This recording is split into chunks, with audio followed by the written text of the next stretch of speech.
This public service content is brought to you by Grace Pharmacy.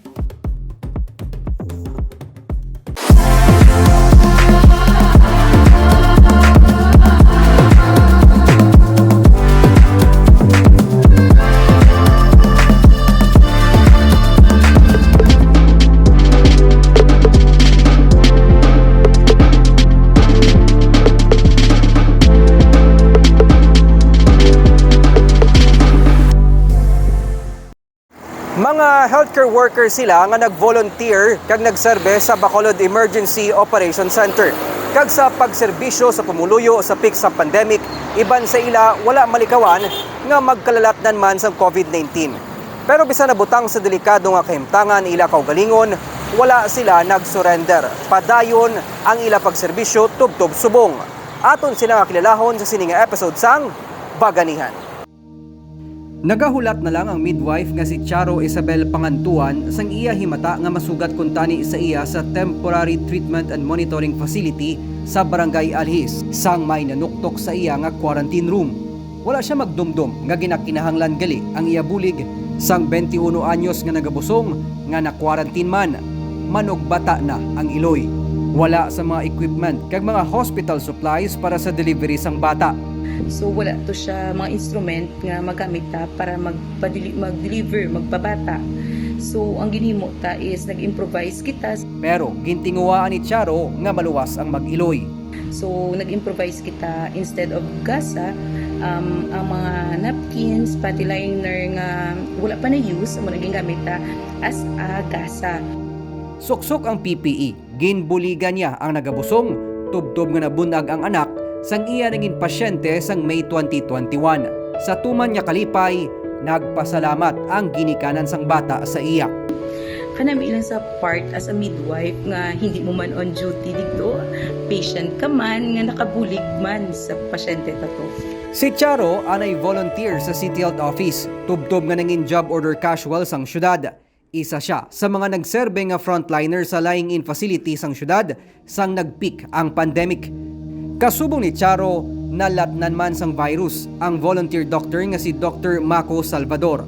Pero wala ini nakapugong sa iya kag sa iya mga kaupdanan sa Philippine College of Physicians kag Canlaon Medical Society Philippine Medical Association para maghatag sang libre nga check-up kag pag-administer sang swab test sa Bacolod Respiratory Outpatient Center.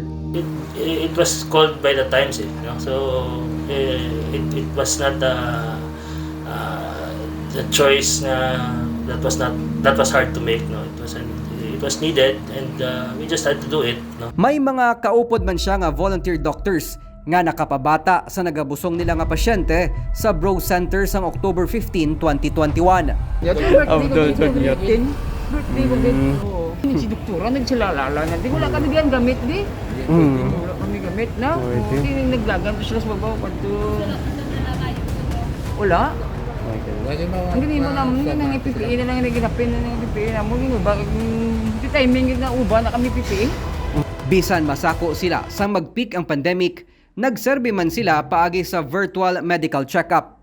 Had doctors that are very accessible and gave their time to help our patients, kay kadamo to that time puno namang hospital, puno namang quarantine facility, many patients kapangita man doktor, so wala man makatuan, so amo to may access sila nga bisan damo kami to on a daily basis, gapanawag, chat, consult, and we were able to provide them kung anong lagtawon, anong kailangan bantayan, anong mga medication na imnon. Naglibot sa pila ka mga lugar sa probinsya kag Bacolod, ilabi na sa mga quarantine facility, agud maghatag sang libre nga equipment kag hospital supplies kasubong sang face mask, PPE kag face shield. Tanatang kulbaan man to sa COVID, damo man ta mga pasyente ng taliwan, and we see first hand, magplanta ko ang pasyente nga, especially sa mga ICU na admitted sa hospital kung ano kalaway ang kakatabo sa pasyente and how lonely it gets for them. And pagkatapos yun na, mapulik as pamilya mo, dalon mo na. So, it's a risk we had to take on a daily basis, not only for our health mismo, and more importantly, sa health man sa amon ng mga pinalangga sa balay. Masubo man nga pila sa mga kaupdanan nanday Dr. Mako kag Charo nga mga medical frontliners man ang nagtaliwan bangod sang virus. Pero wala ini nakapugong sa ila para tindugan ang responsibilidad nga tubtob karon mapangapinan ang komunidad kontra sa balatian. We were all recognized on behalf of our societies and other individuals.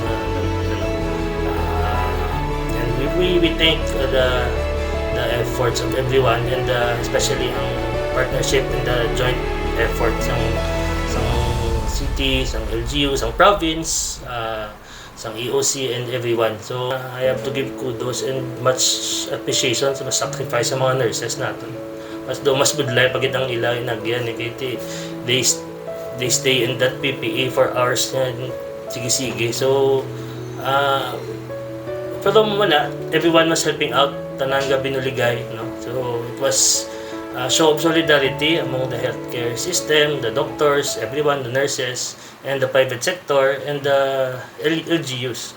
Ang ilang mga pagsakripisyo nagserbe nga inspirasyon kag nagahatag sang paglaom sa kadamaan para liwat nga makabangon sa halit sang pandemic. Hindi mo kinahanglan mangin gamhanan o kon may ikasarang agod makabulig sa imo isig katawo. Bisan ako o kon ikaw, pwede mangin baganihan.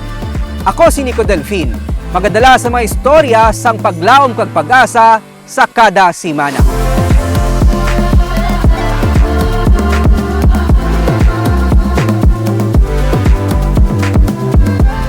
This public service content was brought to you by Grace Pharmacy.